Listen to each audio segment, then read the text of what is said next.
Memories of the Equestrian Wolf, written by DRWolf, with artwork by Equinox. Chapter 1. Memories of Master. If I am to tell you my story, I think it is important for you to know that I was not always the teacher or doctor that I am today. In fact, helping ponies with their everyday problems in this office has been a fairly recent change in my life. Before then, I had traveled the world with a dragon, and before that, I had spent all of my time reading books without knowing what I was looking for.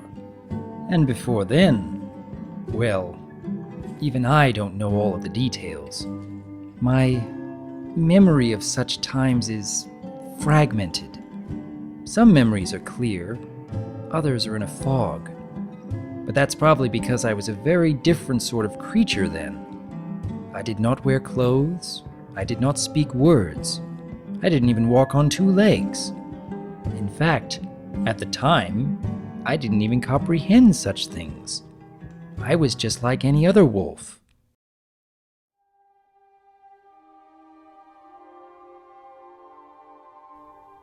My earliest memories should have been happy. After all, it is only natural for wolf pups to be born in the spring and spend their youth enjoying their first summer. Or so I've heard. I did not experience these things myself. For me, there was no spring or summer. It was always cold, so very cold. It seemed as though winter would never end. In all my youth, I never once saw the sun clearly, always through thick clouds and heavy snow.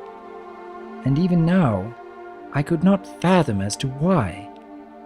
But that did mean my family could not have lasted long against such an unyielding blizzard. I could not say what happened to each of them. I only remember that I had been left alone, freezing, starving. That is, until he found me. To this day, I could not say why he had taken pity on a small and weak creature such as myself.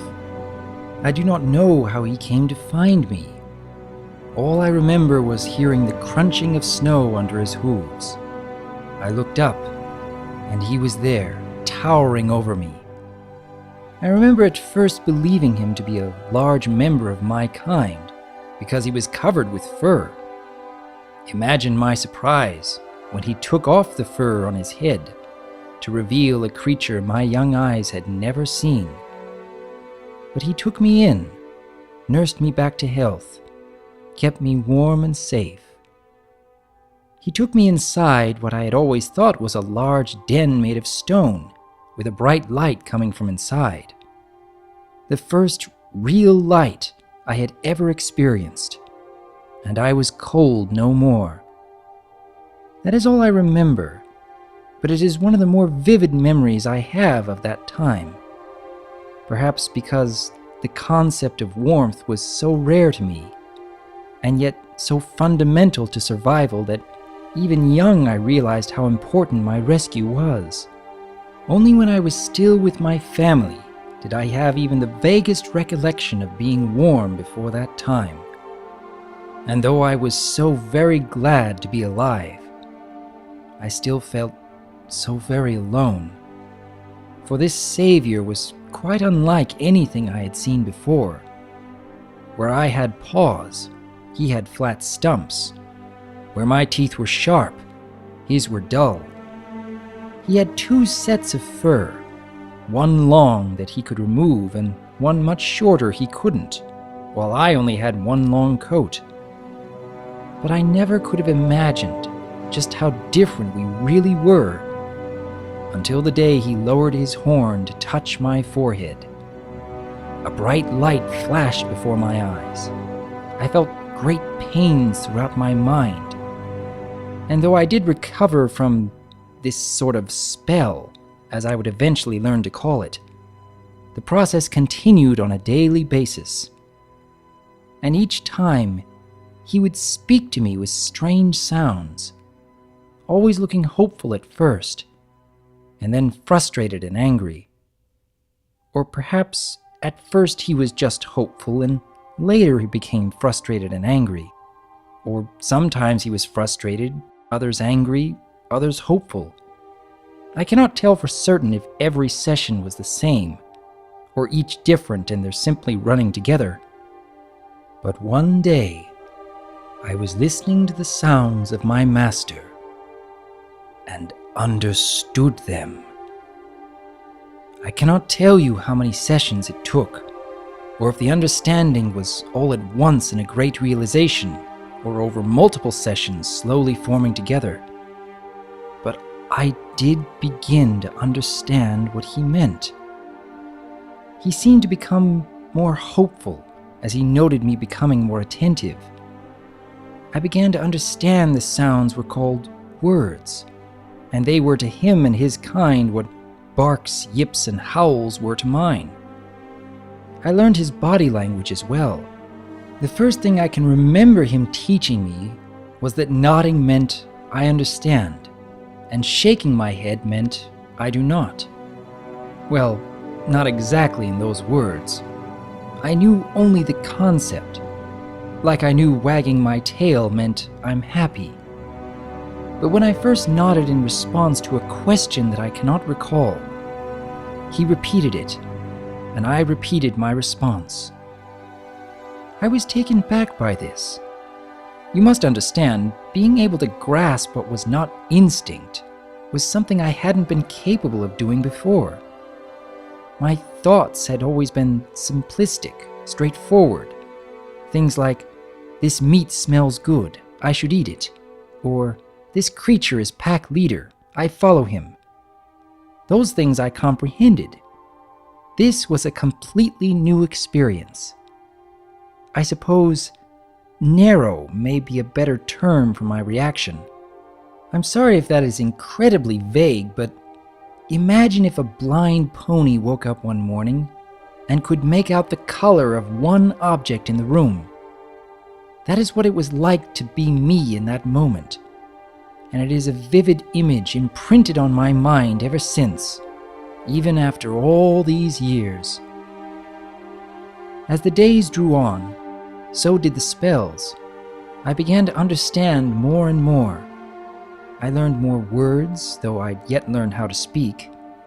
2 words I knew quite well were master and wolf, and that master was the pony, as I'd come to know he was called, and wolf was me. I do not believe I even knew what a name was. Perhaps I heard his and didn't grasp its meaning at the time. I can't remember, nor do I remember the first words I actually spoke. I did not begin as capable of speech as I am now. Far from it. If you heard my voice then, you would not recognize it as me. It was not a matter of age. It was a matter of structure. As I said, once I was no different from any other wolf. But while it was far from perfect, I was able to understand and make myself understood, and I believe that was the point Master desired I reach before moving to the next step of his plans for me. Now, there was another pony present with Master. Like Master, I do not know his name. In fact, I know even less about that stallion than I do Master. All I know is that Master seemed to spend a considerable amount of time with him working on spells and books. And I remember my instincts associating Master's behavior towards this pony as akin to how a beta wolf would see its alpha. I also recall the other pony had more hair on his face than Master, even when he didn't wear his second coat. Other than that, he was simply Master's master, and nothing more. One day, Master presented me to this other pony. Looking back, I think my master began pridefully, then became disappointed, and then ultimately angry. The other pony, he looked at me with emotions that I did not understand much of, as I was so young. They may have been worry, perhaps even pity. I cannot say for sure, but what I can say is that the two argued. Any wolf or dog worth its salt can understand Master is upset, and I was no different. Like any good companion, I tried to comfort Master, but I was ignored. I do not recall all of the details of what transpired next. I remember Master collecting our things and bidding me come. I remember hesitating. While seeing our things be packed up was new and strange, I hadn't been in that frozen expanse outside of that place since my arrival, as short a time as that had been. Yes, it was still winter. I had sometimes gotten a look outside of the windows on occasion. The snow never ceased. That is part of what made me so reluctant. I knew outside those walls was a place without warmth, a place without life, a place where I last saw my family. An animal's instinct is to be wary of danger, and there are few creatures, whether sapient or non-sapient, who do not feel anxiety over leaving the only home they ever knew. But Master was the only family I have ever known, the one who'd save me from death.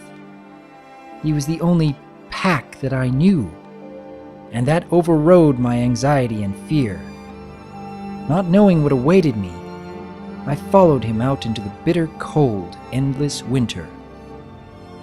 For the first time since I'd been saved, I felt the full brunt of the raging blizzard. No more was there a warm fire burning, nor shelter from the roaring winds. It was deafening, an endless roar. The snow was far deeper than I'd ever remembered, and I was still quite small. I remember a distinct sense of danger. That storm terrified me in ways I do not think it is possible for me to describe.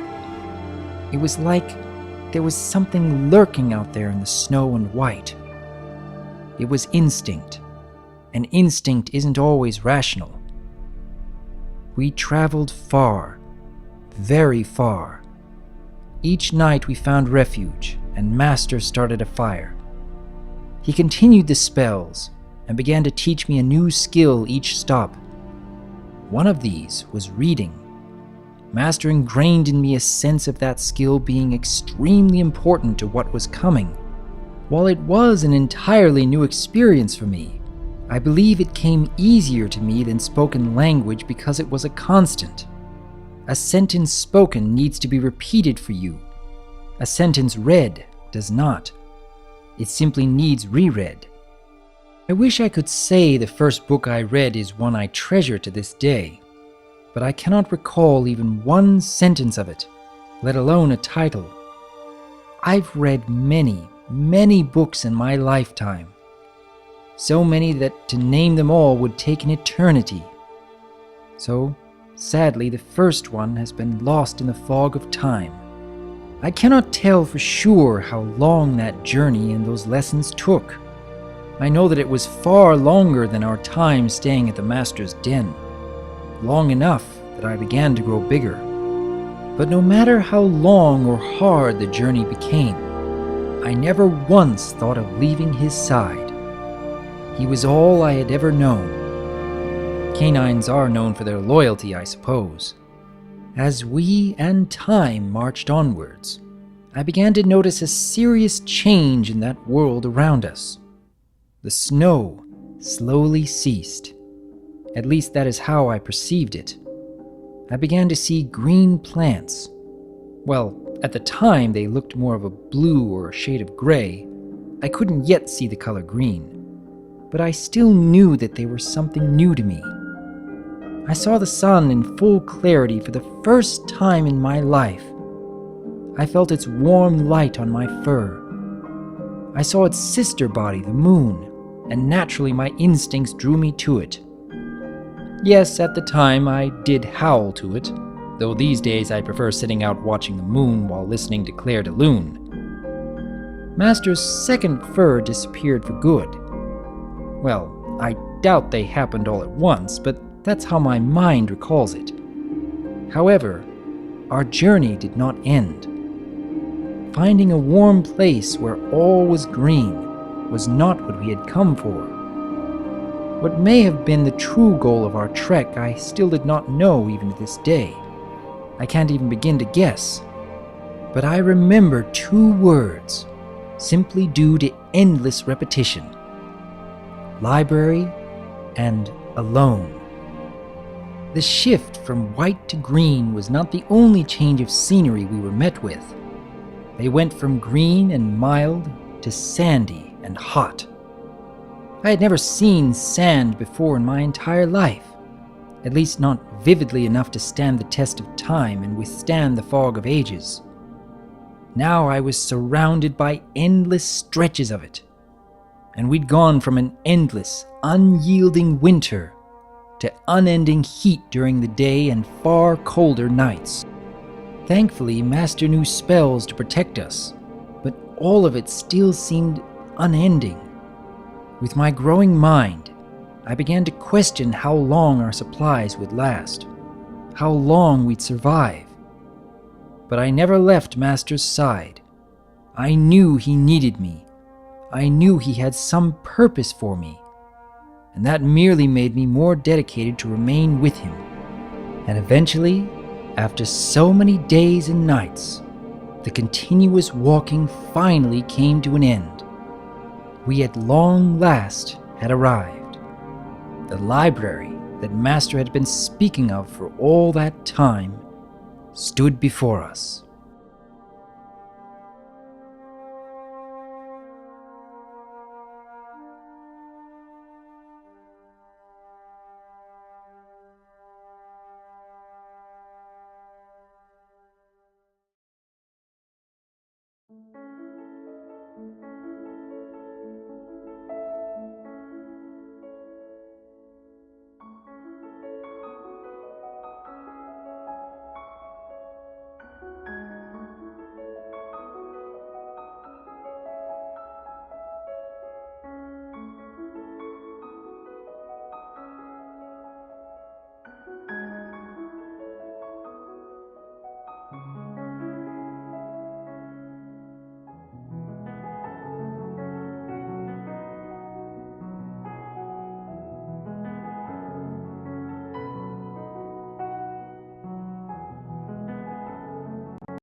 You might think that going from a quadruped to a biped is a simple matter of standing up.